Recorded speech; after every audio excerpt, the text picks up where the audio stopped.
following is a production of DallasCowboys.com and the Dallas Cowboys Football Club. How about them Cowboys? This is Mick Shots. Streaming live on DallasCowboys.com and the official Dallas Cowboys app. Now, here are Bill Jones, Everson Walls, and Mickey Spagnola. And here we are. We are ready for some football. It's been so long. It's been so long since we've been together. It's been so long since the Cowboys played a football game. And this is our final opportunity to discuss it before Tuesday night football at M&T Bank Stadium in downtown Baltimore. It's the Cowboys and the Ravens, the first Tuesday night football game in the history of the Dallas Cowboys. Bill Jones with Everson Walls and Mickey Spagnola inside the SWBC Mortgage Studio at Ford Center at the Star in Frisco. Everson, how are you doing first? You know, I have been doing just fine, Bill. You talked about the extra time that we had to miss each other. I missed you guys so much. I did some extra research and watched some of your shows in the past. And I must say, guys, I'm so disappointed. In comparison to Mick Shots, you guys look so much better on your other TV shows. I must admit. I mean, Spags is dressed in a suit. Look like he's going to mass. He looks so good. He speaks better. You know, when you read that stuff that you read for us, totally different from how you expound on your words and things on with Kyle. Is it Kyle? Am I right? Is it you and Kyle that are on the show together? You represent yourself so much better on the show with Kyle than you do with us, and I'm so disappointed. I saw Bill with Nate Newton and Isaiah, and yeah, Bucky, and your hair is combed better on that show. You know, you come on with us and you look like you just got out of bed there. I mean, you got the bed head thing going. That's right. I must admit, guys, y'all just roll the ball out on this show. You're like, what's the old coach for Houston Cougars? Guy V. Lewis. Guy V. Lewis. No, it was Bill Yeoman. Was it? Why am I saying Bill Yeoman? They said they used to complain about him. They said he just threw the ball out there and let Clyde and those guys do their thing. No, you guys just rolling the ball out Lewis. there on the court, man. I must admit. It was Lewis. Yeah, Bill Yeoman. Guy Lewis. I'm so sorry. Guy Lewis. He was thank the you. Football. Yeah, he was the football. You guys just roll the Houston. ball out now, man. I'm you know. Hey, I like that. This I like is that because we're like Phi Slamma Jamma on this show. This is a podcast talk show. It's not television. Yeah. Okay. Is that the we difference? can let our hair down. That's So right. I can just say, screw all of this. More Screw all of this casual. cowboy nice stuff I got on. You know, forget the background. You know, I could just do anything. I see. I can see that let me now. zip up. That's what makes this show so much better. So, Mickey, Yes. how is it there at the Star in Frisco? I guess you're catching a plane for Baltimore. Oh, no, wait. This is the year of the COVID, Yeah. and you aren't traveling with the team. Everybody else is, but yeah, not usins though. Yeah, they were supposed to leave. I think a plane was supposed to be wheels up at 2:00 today, so they got in their morning practice, whatever you want to call it. It's more of a walkthrough with helmets on. But they got that in, did it outdoors, and nice day, and then head to Baltimore and get in about, I think, 6 o'clock tonight Eastern time. All right, let's turn it around. If Dez Bryant, let's say it was a Ravens road game, and the Ravens were about to board their plane to head to Dallas. How early would Dez Bryant be there at the Baltimore airport to fly to Dallas? So what time would the charter? It's a 2 o'clock flight. 2 o'clock. The 2 o'clock flight. How early would Dez be there? He'd be there at 1:59:50. Now, I think in this case, he would be there at 12:59:50 going to Dallas to play. Normally, he'd be 1:59:50. Some things don't So change. what? Has Dez missed many flights? No, he's always He was right like Michael. on time. He was like 88. Yeah, he's like 88. Michael might have missed a flight, but Dez didn't miss a flight, but he cut it close. So let me tell you. Drew Pearson never missed a flight, just so you know. Let me tell you Yeah. a funny story. So when we were heading, so it had been about 6 years ago, about 2 weeks ago, when we were leaving for London for the game against Jacksonville.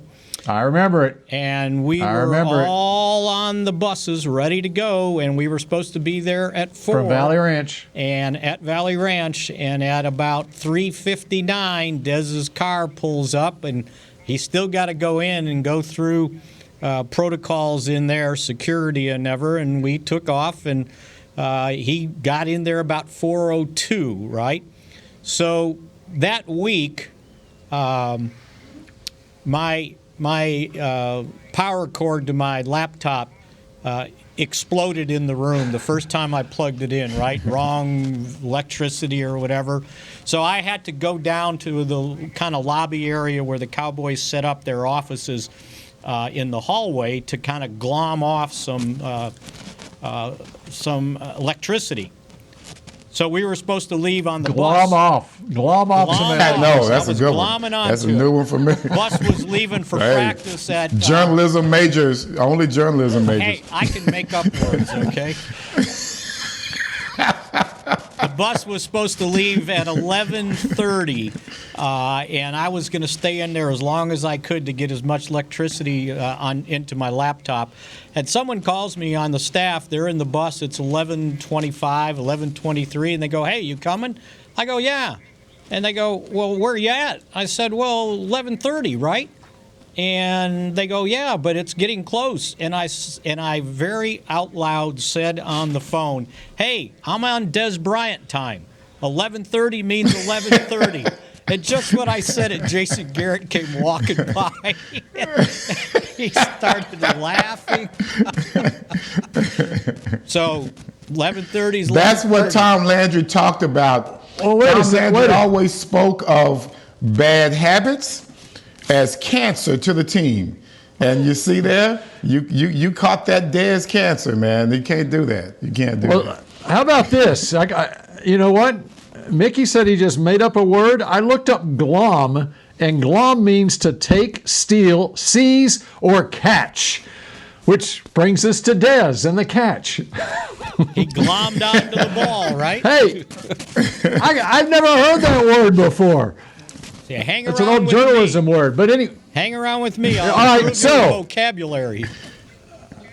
all right, so how much is Dez Bryant in the game plan for Greg Roman and this Baltimore offense on Tuesday night? Who's playing quarterback? Lamar Jackson. Then he'll run. I guarantee you, he runs more end arounds than he does catch footballs. Interesting. You know, have I don't an want to end around for see. him. I don't want to see Dez at 30 plus trying to do an end around. You know, just to put him in the game plan. Especially when you had the option of Marquise Hollywood Brown or Devin Duvernay to run the end around. Well, you got to throw the Dez down the seams, you know, short passes. And you talk all this trash now. We're joking about it. But to me, Dez looks extremely attractive right now as a wide receiver target, considering how Lamar's been playing lately. Don't diss Dez right now. He might be an integral part of this passing game. I think they so. haven't That's- been doing jack. No, so that's far. what I'm saying. I think he will be a part of it, and I can just see them using. I mean, he had 4 catches for 28 yards a couple of weeks ago against Tennessee, and then with RG3 and Trace McSorley at quarterback, 2 targets in that game. So the last time that he played, when Lamar Jackson was the quarterback, they targeted him. He had 35 snaps in that game, and so I think I wouldn't be surprised if Dez is pretty involved in the game plan. Is he going to be your pick to click? I haven't considered the pick. Good question, Spag. That is a very good question. And now we can forget all the BS now. What are you thinking there, Bill? Come on. Well, first off, we got to know, as Mickey said, we got to know who's playing in the game. And it came out on Sunday that sources said that Lamar Jackson should be starting at quarterback for the Ravens. Mickey, bring us up to speed on what you know as far as Cowboy availability and Raven availability for this game. Well, I think we knew the Cowboys, availability pretty much. They're obviously going to be without Cam Irving and Zach Martin at the guard position. So we got Brandon Knight and Terrence Steele back there at the guard spots. I think the two at the tackle spot. The two big questions going in, and they're listed as questionable. Anthony Brown and Donovan Wilson, who did not practice, by the way, all week long. He had a groin injury, so missed practice Friday and Saturday. They're listed as questionable. We're talking Donovan? Donovan Wilson. So they're probably going to push it up to game day. But if not, kind of when they were in their skeleton drills in the practice, we could see Darian Thompson was out there at the other safety spot. And then Anthony Brown actually got into practice on a limited basis on Friday and Saturday.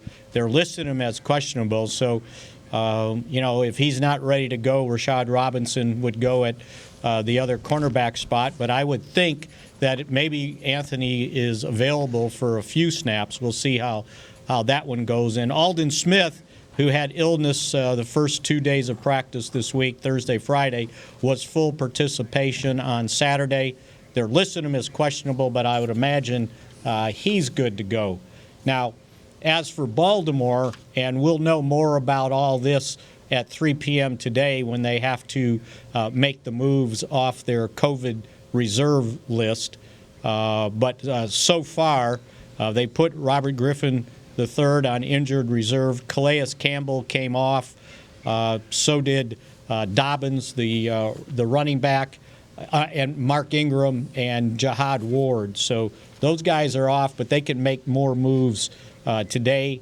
So in all, over these last couple days, they activated 7 of the 17 people off that list. But Lamar Jackson hasn't been activated yet. We'll see if that indeed goes down today. Also, by the way, just to keep everything state secret. And Mickey, let me update you. I've got a report on the injury report. Anthony Brown and Donovan Wilson are out for Tuesday night. So they updated it, right? Yep. So go ahead. We can go back to it. But go ahead with what you're about to say. So anyway, Lamar Jackson's 10 days were up on Saturday, so he was eligible to practice on Sunday. But because of 13-mile-an-hour wind in the Baltimore area, John Harbaugh moved practice indoors, and meaning when it goes indoors, there's no independent media there to watch. So he did not say if Lamar Jackson was going to practice or not.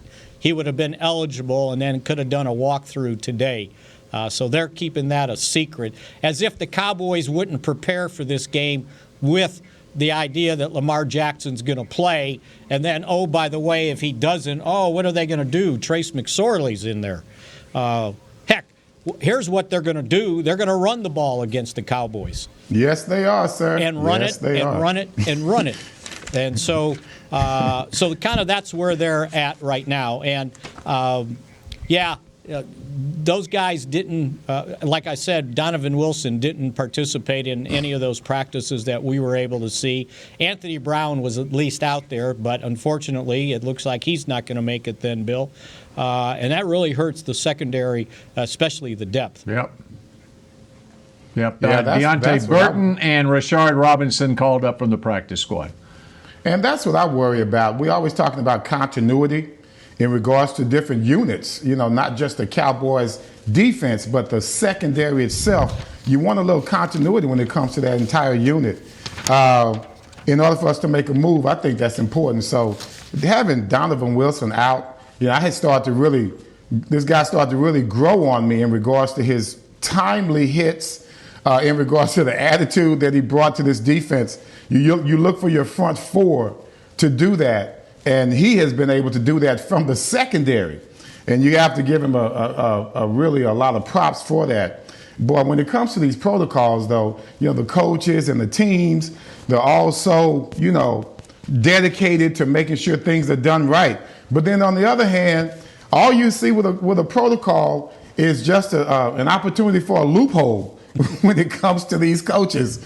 I think that is just so funny how we're so concerned about COVID and the protocols that have to go through and how it's going to damage your team. Coaches, always looking for loopholes. That's something that's never going to change. And you know what? Here are the other moves that Mickey, here are the other moves the Cowboys have announced. Zach Martin has been placed on injured reserve, so he is out the next 3 games at least. So that would be Baltimore, Cincinnati, and San Francisco. Stephen Parker as well placed on IR safety. And number 40, the guy that we just got to know his name? Yep, that's right. Yep. But they don't do anything with Cam Irving, and that's what Mike McCarthy had indicated, that Irving's injury wasn't going to be as long as Zach Martin's. And then I guess they didn't say if they're moving those guys off the practice squad onto the active list. Yes, they did. They did. They said that Redmond, Deontay Burton and Rashard Robinson are moved up from the practice squad. Did they already move Redmond to the 50? Maybe they moved Redmond to the 53 already. I think maybe so. Yeah. Because those are and in fact, this is from Dallas Cowboys public relations Twitter just seconds ago. The official announcement of the moves. And then that's something. One other thing on Baltimore, they are gonna be without their leading receiver, the tight end Mark Andrews.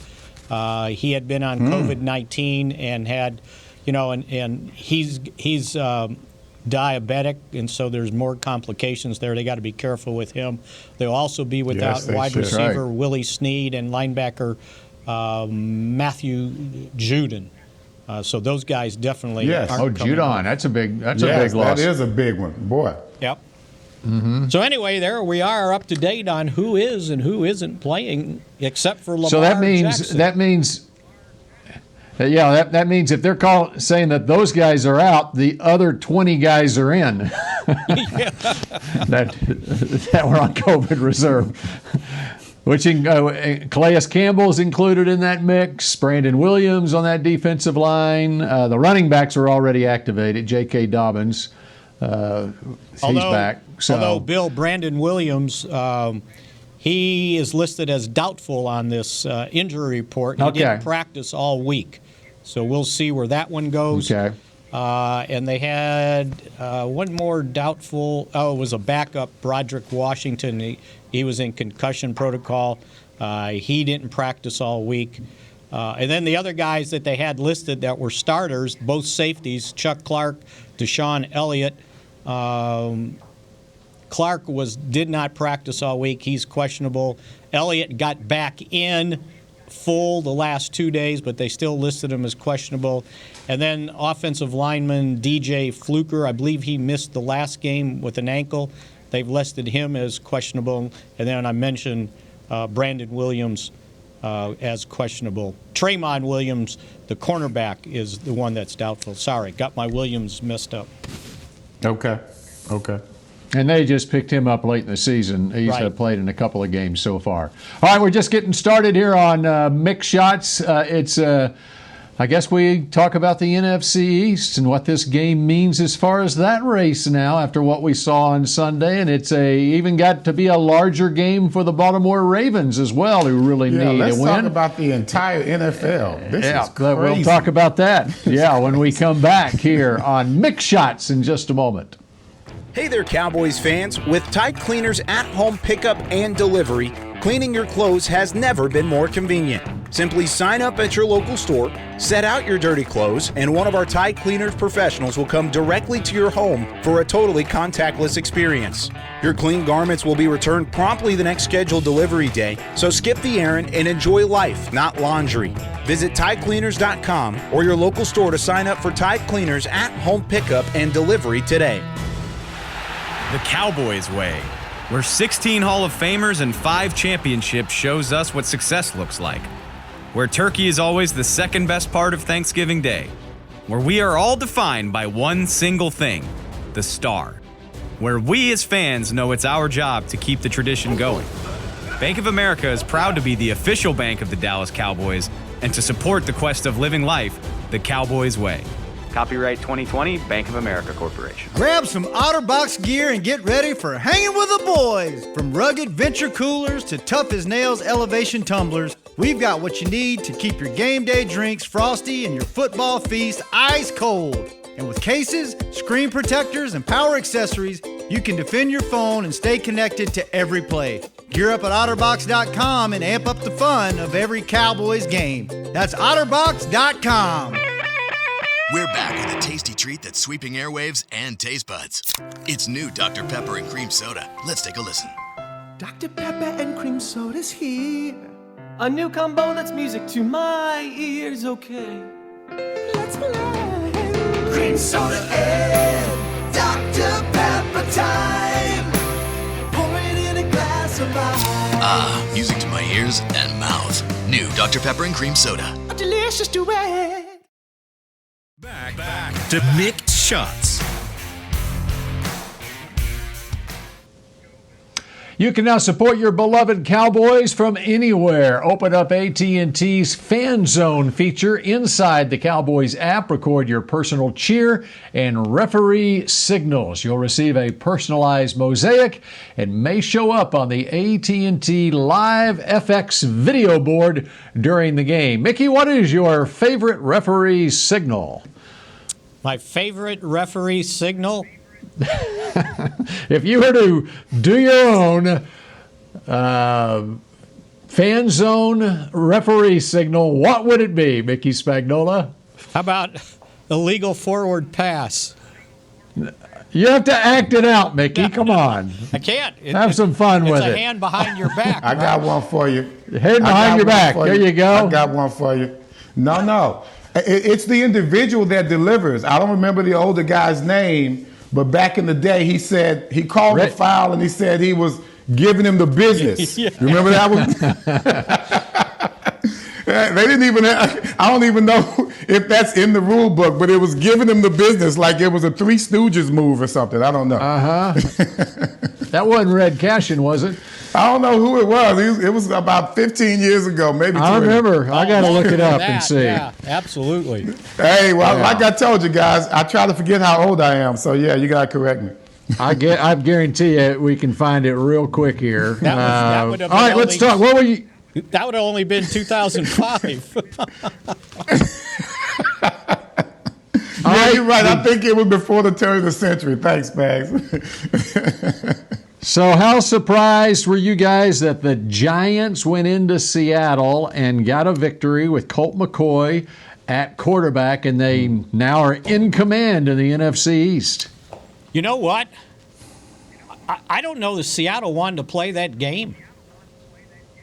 They were just awful.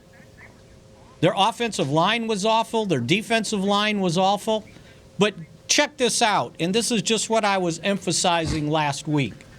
I don't care how many problems you're having on offense. I don't care how many offensive linemen you're missing. I don't care if you're playing your backup quarterback. That doesn't mean your defense has got a cave. They only gave up 12 points to Seattle at home with Russell Wilson at quarterback. They only gave up 290 yards on offense. And the Giants only gained 290 yards on offense. They only threw for a net of 100 yards with a backup quarterback. All right, going 13 of 22, one interception for 105 yards, only a long of 22, and a quarterback rating of 67.4. And they won. They won because of their defense. They sacked Wilson 5 times. They hit him 10 times. They had 7 passes defense, 7 tackles for losses, and 2 takeaways. So we've been talking all about what the Cowboys are missing on offense, backup quarterback, backup offensive tackles. The defense has got to step up if they're going to survive this. And the Giants survived because of their defense. Not what they did offensively. All they scored was 17 points. But because of what happened defensively. Yeah, I gotta say, Spags, I kind of called this one last week before we went off. I was saying, watch out. We were talking about the Redskins and how impressed we were with their front line. And I told you guys, watch out for the Giants. We weren't even talking about Philly when Bill and I were going through our optimistic moments about the Cowboys' chances. The last thing I talked about was bringing up the New York Giants defense. Good cornerbacks, good safeties, aggressive game plan. They seem to be playing very well together as a unit, just like the Redskins did against us.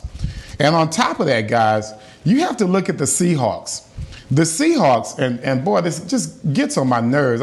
I'm like Gene Staller. It just chaps my ass, as he says, when we just all of a sudden we want to give Russell Wilson so much credit early in the season. This happens every year. Russell Wilson's more than a decent quarterback, but we always want to throw all of these superlatives on him early on, and it kind of makes me mad because it's all at the behest of Dak Prescott playing well those particular times. Seattle in the last 5 games, they should be 0-5. They should be 0-5. They started off so strong. Everyone's giving them the Super Bowl already. This team has their flaws, and the Giants took advantage of them. Everything you said, Spags, about the Giants defense, so true. About any team, so true. I don't care what your offense is doing, and I said it last week. Defense can keep you in any ball game. I said it. Watch out for those New York Giants because their defense is balling. I wish the Cowboys could have that same attitude because I still think that they have the talent to do it. They just don't need to give up on their players. That's what I feel. And you know what? I feel the same way. And Bill, and if you Go ahead, Mickey. You look at the rest of the results in the NFL, 7 teams won Sunday, giving up no more than 20 points, and 6 of those gave up no more than 16. The great New Orleans Saints, right? 21-16 they win. You know, if you don't give up a heck of a lot of points, you got a chance to win. Look at the Pittsburgh Steelers game, Spags. Yes. How that defense had to save them in that game. And it still was close, and their defense still looked ugly. The other team still had a chance to win. But your defense has to be the stabilizer for all of your mistakes. And look at what Kansas City did, right? Example. Kansas City only scored 22 points, but they only gave up 16, right? The great Patrick Mahomes needs help just like anybody else. So just if you like can play defense, and the same thing with Green Bay. That was a 23-16 game until they broke the long run at the end. But they held Philadelphia to 16 points. So, again, if you can hold the team to a reasonable amount of points, some Colt McCoy might come in and win his first game since 2014, beating the Cowboys. Thank you. Hey, Mickey. Yes. The great example from the Cowboys' past on that was the playoff game against the Giants in 2007. When the Cowboys come in at 13-3, and all the Giants did in that game is they just kept it close all the way to the end, and then they won it in the end. What that defense does, it helps you. It holds on until the other team, they're gonna make a mistake. The Cowboys had more firepower on that offense than what the Giants had, but the Cowboys couldn't put them away. Nope. And so the Giants were right there at the end. And what they do, they ran that philosophy all the way to a Super Bowl title. And I think if you go back years from now, we'll go back and look at Bill Belichick, this 20 years, and we talk all about Tom Brady having the greatest quarterback, whatever. But one of the keys, a huge key for the Patriots over this time is just staying in games. And as you mentioned, the perfect example is Kansas City last night where, they're playing a Denver team that has no business to be playing them a close game all the way to the end like that. They got all the firepower in the world, but Kansas City kept it. It wasn't their night offensively, and they kept it right there, and they wound up winning the game. Even when you got great offenses, if you can have that attitude where you're not giving the game away, which is the biggest problem that I had with what happened on Thanksgiving Day in a 20-16 game, and and you're calling a fake punt from your own 24-yard line on 4th and 10. Washington doesn't have that kind of offense. They're going to make some mistakes, and so just play the game out. Let the game come to you. I remember, Bill, as we talked about that Giants team. I think they were 9-7 that year. Beat the Cowboys. Went on to they had to play Green Bay following the Cowboys game, if I'm not mistaken, on the road in Green Bay. And once again, they did the same thing that you talked about. Kept it close. And I remember sitting watching that game with one of my best friends. And all he kept saying, I think he had money on the game because he was really excited. But all he kept saying was, Brett Favre is going to make a mistake, which, he's human. Brett Favre was always known for being a gambler and making those mistakes. And the Giants stayed strong defensively. Sure enough, Brett Favre throws that pick. I think it was in the third quarter. And it just changed everything. And at that point, you knew that the Giants had a chance to win that game with that 9-7 record. And really, Mickey, we don't give enough credit to the Cowboys Super Bowl teams of the 90s for playing good defense and keeping them in and not letting a game get away from them. The only game that got away from them was the game they lost in San Francisco, but that wasn't a product of the defense. It was 3 turnovers in the first 5 minutes of the game and falling behind 21-0. Yeah, and everybody forgets how good that defense was. I think the one year they were like top 3. Number 1 in the league. Number 1, yeah, exactly. Yep. So, but that's where this whole thing fell apart. It was because they couldn't play defense. And it wasn't just the personnel, it was how they used the personnel. We talked about it last time we were together on that Thursday about not trying to use 3 linebackers when teams were going to run. And by the way, so on Friday, we got a quorum on that too, by the way, because Nate Newton and Brad Sham definitely agreed with us. As a matter of fact, Brad brought that up all by himself, talking about how when teams go heavy and the Cowboys are still playing their nickel defense. Oh, and Nate Newton knows all about that. And another thing about that game with the Giants, did you see how successful they were when boring Jason Garrett lined up with 3 tight ends in the running game, and they ran the ball, and they ran for touchdowns. With Alfred Morris. With Alfred Morris. Who Alfred Morris. Oh, my God. Retired, right? So I did, too. He was retired. They picked him up off the couch, Crazy. right? But yeah, so that's right. You go 3 fresh legs. Go heavy with 3 tight ends. There's nothing wrong with running the ball. And he would get criticized. Well, everybody knows what you're going to do. Okay, fine. We'll see if they can stop you. And the defense if you have that accompanied with a good defense, anything that you do, if you just stick to the plan. I got my Super Bowl ring based on that philosophy. So it's nothing I've heard. This is something that I know. We were the most boring team to watch play because we were solid in our running game, and we just played defense. Dan Marino comes to the Meadowlands. They thought they were going to see fireworks. It was a yawner. I think they may have scored a field goal in 1990. It was the easiest game I've ever played against one of the most dangerous quarterbacks I've ever seen in my life. So defense is what it's all about. And I don't care what you say. The Cowboys' philosophy since Jerry's gotten the team, it has never been to invest in defense. Aside from Charles Haley and Deion Sanders, that defense was pretty much a no-name defense before they had arrived. And so for the Cowboys to play that well behind that defense, and their philosophy is to pay offensive players. Cowboys' philosophy is not to pay defensive players at that time in the 90s.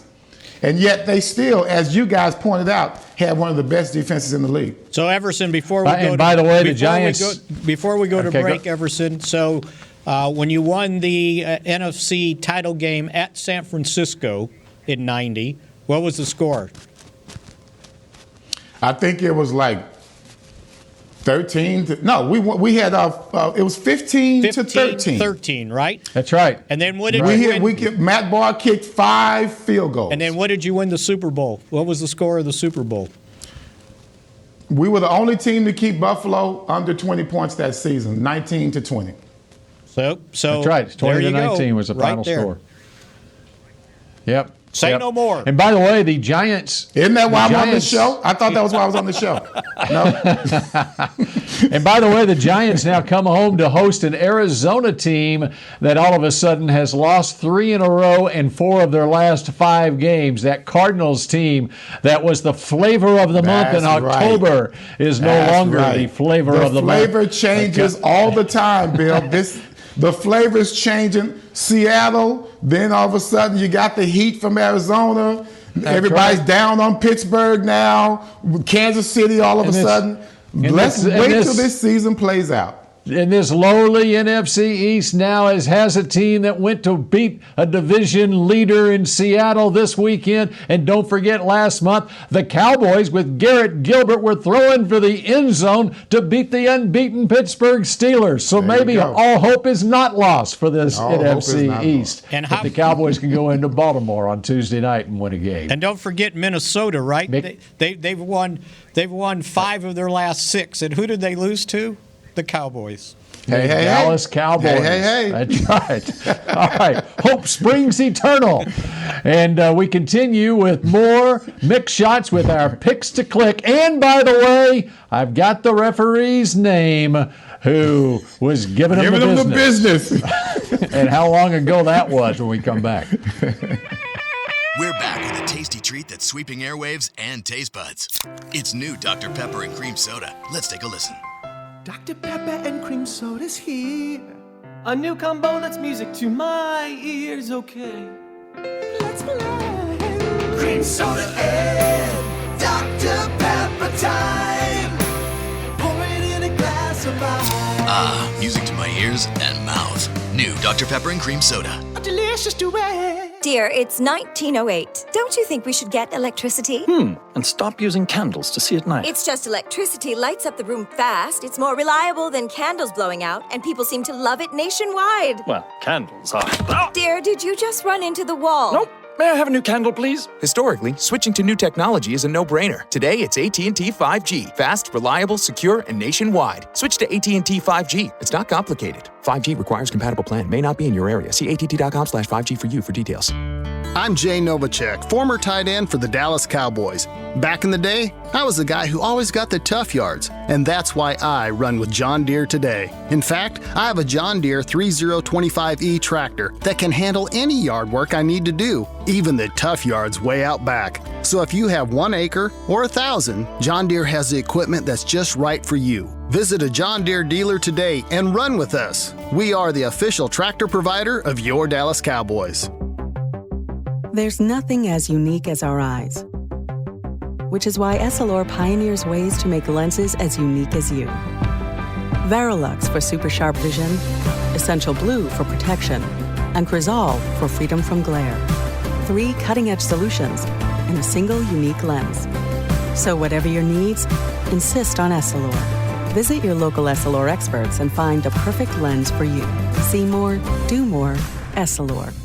Back to Mick Shots.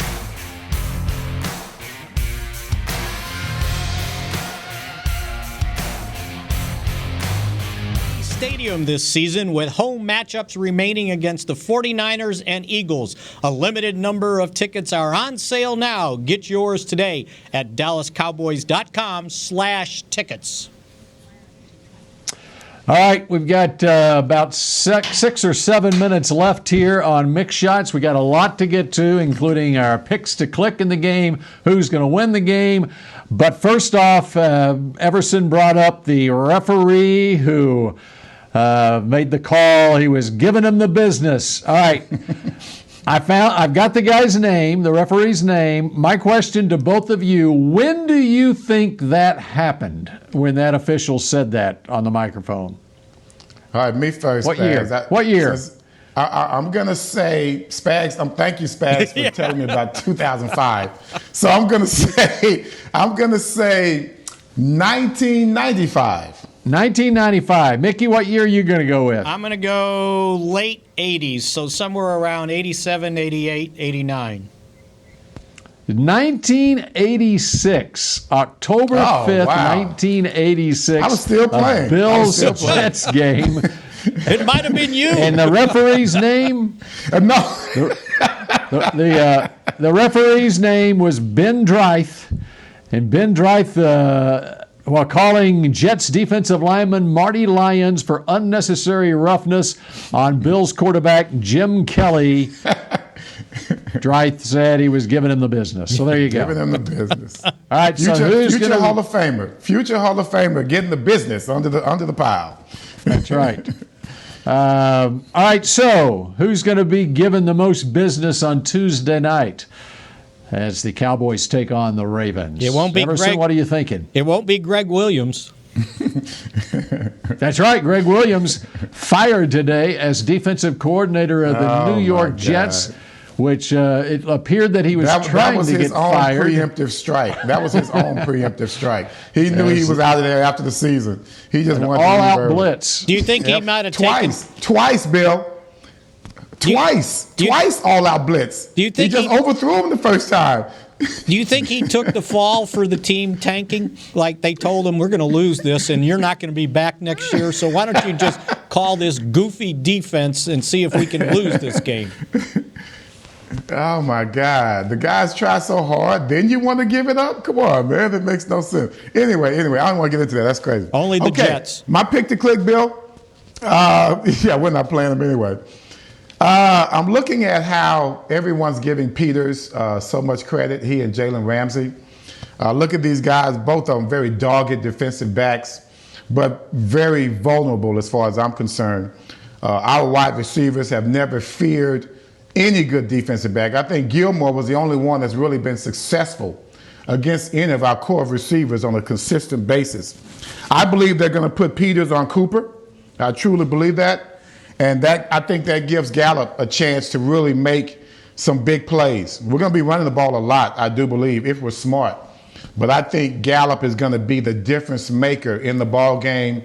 Hopefully we can defensively keep it close enough to where a big play to Gallup will be the difference in the ball game. My score, you know me, best case scenario, Dallas Cowboys 24-14. I think Lamar Jackson is going to be extremely rusty. And if we're smart, we're going to stack that line on him and dare him to complete a pass on us. With his tight end out as well, come on. We have to take advantage of all of those situations.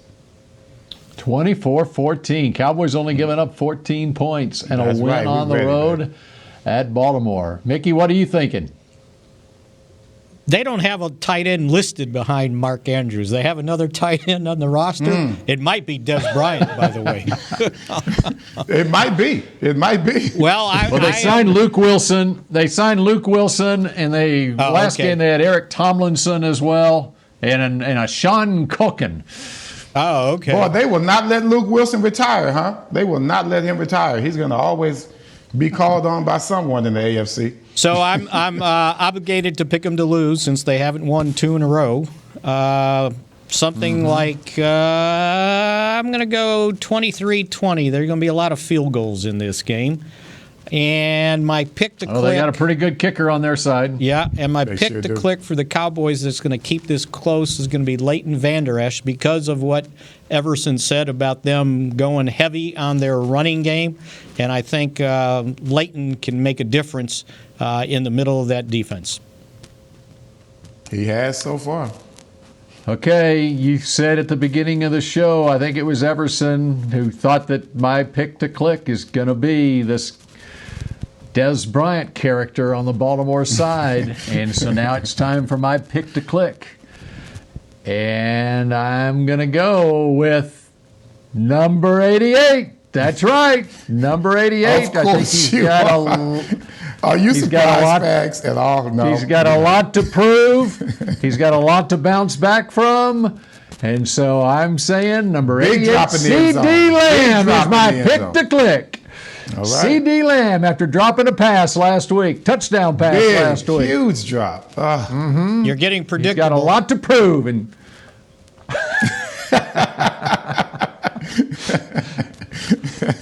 you like my pick, Mickey? You didn't fool me. What's your score? I knew where you were going. What's your score? My predictions are so predictable. That's the thing. And I'm going with the Cowboys to win this game. You said that the Ravens got a pretty good field goal kicker, Justin Tucker. All right. And Everson said the score of a Super Bowl win was 20-19 back 30 years ago. It's a Cowboy win, 20-19 over Justin Tucker and the Ravens. C.D. Lamb with the game-winning two-point conversion to win the game. 2-point conversion to win the game. 2-point conversion. Boy, if that comes into play, into play, Bill, I promise you, man, you're going to get a nice present from me. If that all comes into play, you deserve something special. Last play of the game, McCarthy is going to go for 2 and the win, and it's going to be a 2-point conversion. I haven't decided Spags whether CD is not impressed at all. I haven't decided whether CD is going to catch the pass or throw the pass for the winning 2-point conversion. I think he's probably going to throw it. This is why Bill doesn't have to play fantasy football, you know? All right, I think that does it. We've previewed the game. There you go. It's all there for the Chris, taking you don't now. have to fuss anymore. So we're back. We're back on Wednesday. We'll wrap up the game on Wednesday at 1:30. Yep, absolutely. That's right. Back on Wednesday. All right, short week coming up. Y'all get rested up.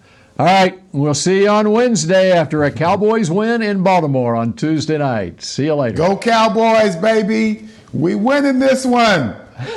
This has been a production of DallasCowboys.com and the Dallas Cowboys Football Club. How about this, Cowboys? Yeah!